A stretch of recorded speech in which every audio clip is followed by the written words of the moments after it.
All right, well, speak of the devil, and they shall appear. Chelsea, 12th, 4 points versus Leicester, 19th at 1 point. Saturday, 10 a.m. Eastern. Chelsea is minus 240. Leicester is plus 650. The draw is plus 950. Chelsea minus a goal and a half is plus 110. Leicester, to keep it respectable, is minus 150. Chelsea minus 2.5 is plus 295 if you're really fading Leicester as hard as a lot of people are.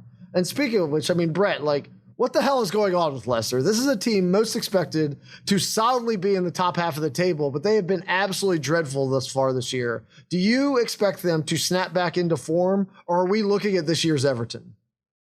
Oh, man. Well, I think that question is going to be, who do they bring in when Brandon Rodgers finally gets shown the door, right? You know, that'll probably play a big role in where they wind up ultimately.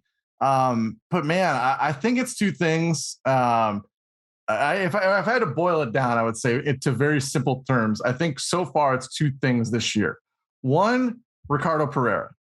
Before his injuries, that dude was a very high caliber fullback that did a little bit of everything. And they have devoted a ton of minutes to Castagna and Justin James. And, you know, those two have things they do okay.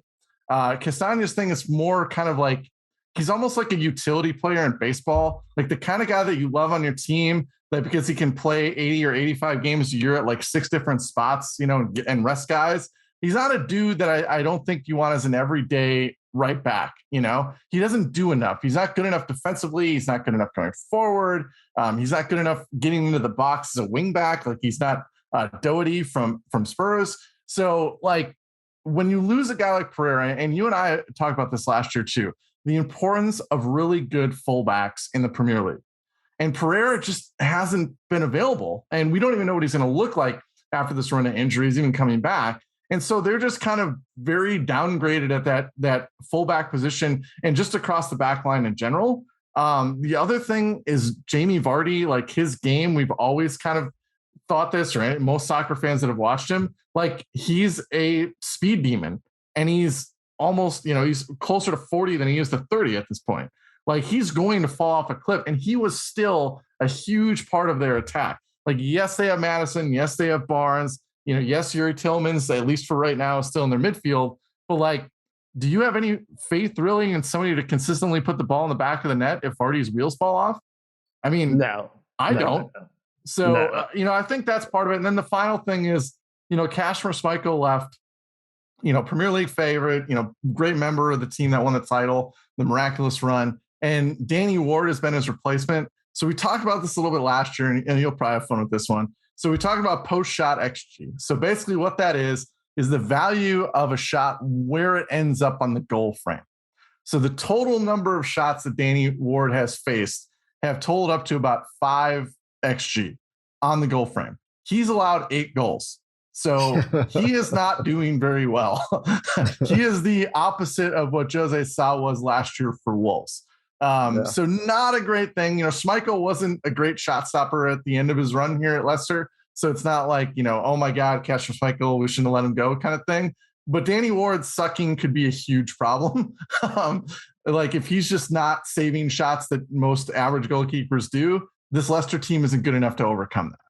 Yeah. So you think they're in the bottom half this year. They're not going to recover to the rate where people thought of them preseason. I mean, when your team going to poach Fofana for like the GDP of a small country or what? Well, funny you should mention it. So I'll take the other side of the pitch. Chelsea made Leeds look like PSG last week. So perhaps this is the team Leicester's going to bounce back against.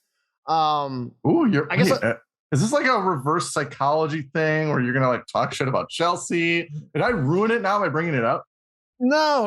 Look, all of the excitement at Chelsea right now is off the pitch, which is fine in July, but it's not fine in August. On one hand, I wish the transfer window was already over before they could spend $60 million on a player that, when judged by a neutral, would be Chelsea's 5th or 6th best option just at his position. The Gordon transfer saga from your boys at Everton is so freaking insane. As you have both parties acting absolutely irrationally, yet somehow the deal is still going to happen. Like, Everton is truly nuts They received a $50 million bid on a guy worth at max 20, and their response was not good enough. You have to throw in a guy who is better than the one we are selling you. It's like I play fantasy football. I'm sure a lot of listeners play fantasy football. It's like, okay, we're in a fantasy league together, and I'm like, all right, I text my friend and I say, hey, I've got a spare RB3. You have a spare wide receiver 3. Why don't we just swap them? Their response is, I'll give you that guy if you give me your 5 best players. And that actually happens in fantasy leagues like all the time. And the way to deal with it is you send his offer out to all of your mutual friends, to all of your league mates, you embarrass him, and you call him a dick. Instead, Chelsea's reaction seems to be, well, what if we only gave you 4? Well, you know what? I think ironically that number 4 is the number of Premier League goals Gordon has, and 3 of them are off deflections. So I just want to point that out. It's so fucking crazy. This has been a wild. This is the thing. This has been a fucking wild transfer window. Just absolutely bonkers with the money and the players, and Bully doing whatever he's been doing for your club. This still takes the cake. I think this is the craziest transfer saga of the summer. I don't know if we need to like have a different pod where we rank a top 5, but to me, this is number 1 for sure. Like, I don't think anything compared.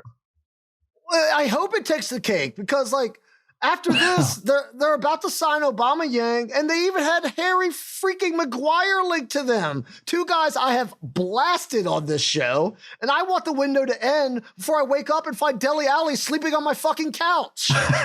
Don't worry. He's going to be in Istanbul. You're safe there. On the other hand, they managed to get Leicester's best player removed from this game by spending 3 weeks trying to buy him, to the point where he is staging like a protest sit out. So in that case, like, let the window go on forever, and let's just do this to every team. Let's just take every team's best player, try to turn their head for $100 million, and have them sit out when they play us. Psychological warfare in the Premier League. Oh, Jesus Christ. Well, look, I'm sorry. I realize I'm just venting now. In this particular game, all the Chelsea numbers are nasty. And until Kova comes back to create more positive action in the center of the pitch, I'm not willing to pay the high juice that they're asking for with Chelsea. Like, after watching them against Leeds last week, are you telling me that 1 out of 5 times this game doesn't end in a draw?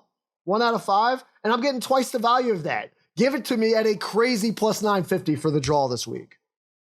Yeah, I mean, it's not a bad bet. Believe me, I had to do a lot of mental gymnastics to get to where I am, which is actually taking your boys to bounce back. And here's why. This is gonna be like a Toby like pump up hour here for your team. I think one thing was Leeds. Well, there's a couple of things going on with Leeds. One, Jesse Marsch has been compared to Bielsa in terms of this stylistic thing where Leeds are going to be the same wide open team. They are not. You watch that game. That press is not a man marking middle of the pitch is wide open. When Chelsea break it, they're basically in on goal type of press. They were really hard to beat at getting the ball out of Chelsea's final third. And obviously that was capped with Mendy's brutal mistake of just basically giving the ball to Aaronson at the goal line. But I think part of what Tuchel realized is that Conor Gallagher has a lot of interesting things in a midfielder. When you are facing a team that is pressing the shit out of you, he is not a guy you want in a double pivot, because the one thing he does not do is help you move the ball up the pitch. He is great when that ball is up the pitch and getting into the box as that guy that crashes that box and gets the shot off. So the switch to the 4-3-3 at half kind of let me know that Tuchel realizes like, oh shit, when we are going to face these teams that are going to put on a high press with some of these midfielders out, we cannot do this back 3 thing with Gallagher as part of a double pivot. So I'm banking on Tuchel being the good manager that he is and kind of figuring that part of it out. And then the other thing is Leicester are nothing like a Jesse Marsch's Leeds team. Chelsea is not going to have the same problems moving the ball up the pitch against Leicester. They are not going to press like that. They don't really have the type of personnel that presses like that. That is not Rodgers' MO. So I'm actually going to take the spread at -1.5 at +110, because I have zero faith in Leicester, who have created nothing all season long. And I just think that Chelsea are going to figure some shit out. There's still a lot of talent over there. Reece James is insane with the shot creation. I thought Sterling hasn't put up the goals and assists yet, but like he's been really good. He's done a lot of really good things. He's also my prop bet at plus 225 for an assist this week. So I think Chelsea is probably not as bad as they looked against Leeds. I think it was like a perfect culmination of things to kind of hit all at once. But I do think that there are some things you have to worry about. I just don't think Leicester is the team that make you want to worry about them. Yeah.